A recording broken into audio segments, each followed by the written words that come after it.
ये सच्ची कहानी एक ऐसे लड़के की है जिसने अपने जीवन की सारी खुशियों को त्याग कर माँ बाप के सपने को पूरा करने के लिए खुद को पढ़ाई में इस कदर झोंका कि उसने ना दिन देखा ना रात।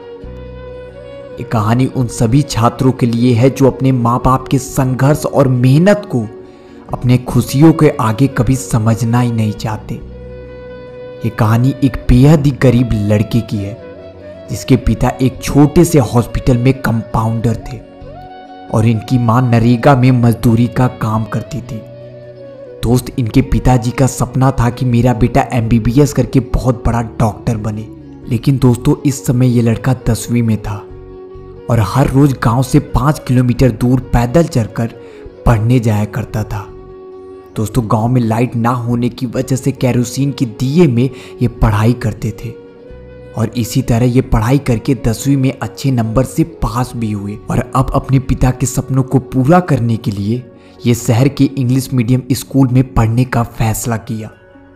दोस्तों, इनकी 10वीं तक की पढ़ाई हिंदी मीडियम से हुई थी, लेकिन जब ये 11वीं में इंग्लिश मीडियम में पढ़ना शुरू किए तो दोस्तों इनकी परेशानियां बहुत बढ़ गई, क्योंकि जो लड़का 10वीं तक इंग्लिश की सिर्फ एक बुक पढ़ता था अब उसे सारी बुक इंग्लिश में पढ़ना था, जो इन्हें बिल्कुल भी समझ नहीं आ रहा था। दोस्तों, इस बात को आप बहुत अच्छे से समझ सकते होंगे कि एक हिंदी मीडियम के स्टूडेंट को इंग्लिश की बुक पढ़ना कितना मुश्किल होता है।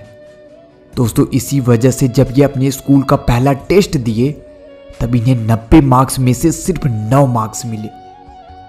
जो लड़का 10वीं तक टॉप कर रहा था वो अब पीछे से टॉप करने लगा था।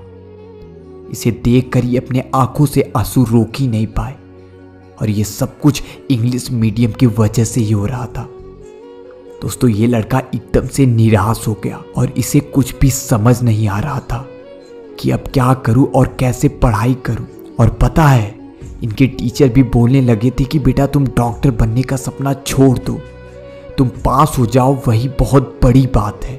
उसके बाद वो लड़का सोचने लगा कि मेरे पिताजी मेरे लिए इतना पैसे इकट्ठा कर रहे हैं, मैं किस मुंह से कह दूं कि पिताजी मुझे समझ नहीं आ रहा है, और मैं कैसे कह दूं कि पापा मैं आपके सपनों को पूरा नहीं कर सकता। इस लड़के से कुछ कहा नहीं गया और ये लड़का हार नहीं माना और अपनी मेहनत को और दुगना कर दिया।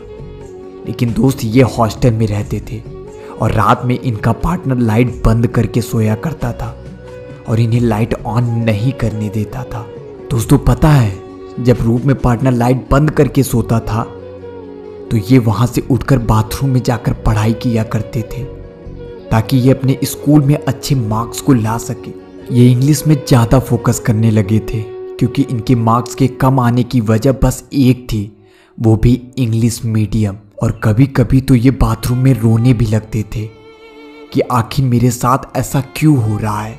दोस्तों, जैसे तैसे करके 11वीं और 12वीं को ये पास किए और अपने पिताजी से कहा कि पापा मैं कोटा जा रहा हूँ, आप पैसे का इंतजाम कर दीजिए और मैं वहाँ से सफल हो के आऊँगा और मैं डॉक्टर बन के आऊँगा पापा।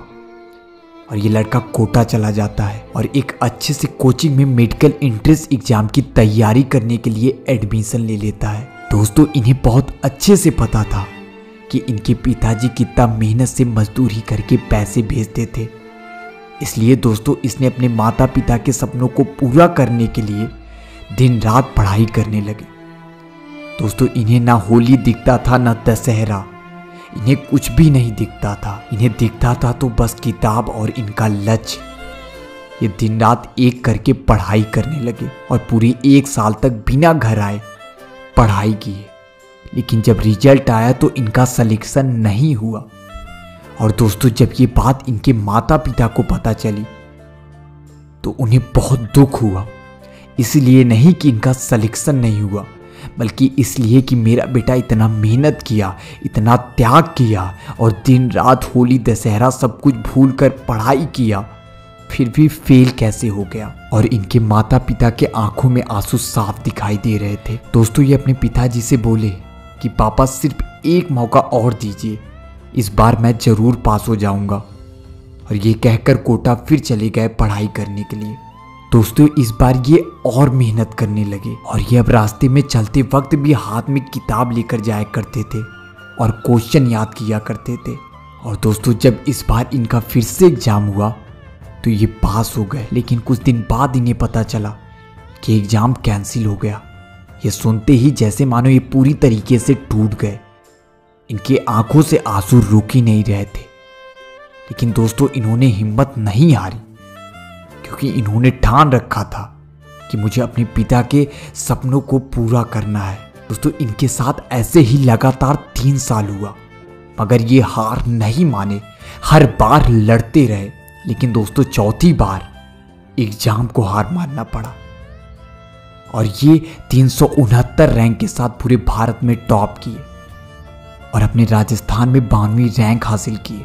दोस्तों मैं आपको बता दूं, इस एग्जाम को कई सालों तक लाखों बच्चे पढ़कर भी एक बार क्रैक नहीं कर पाते। ये अपनी मेहनत और हार ना मानने के दम पर लगातार 3 बार क्रैक किया। दोस्तों ये कहानी हमें ये सिखाती है कि हमें हार कभी नहीं माननी चाहिए, किसी भी परिस्थिति में भी नहीं। धन्यवाद दोस्तों। अगर वीडियो अच्छी लगी हो तो अपने दोस्तों में जरूर शेयर करना। Thanks for watching me.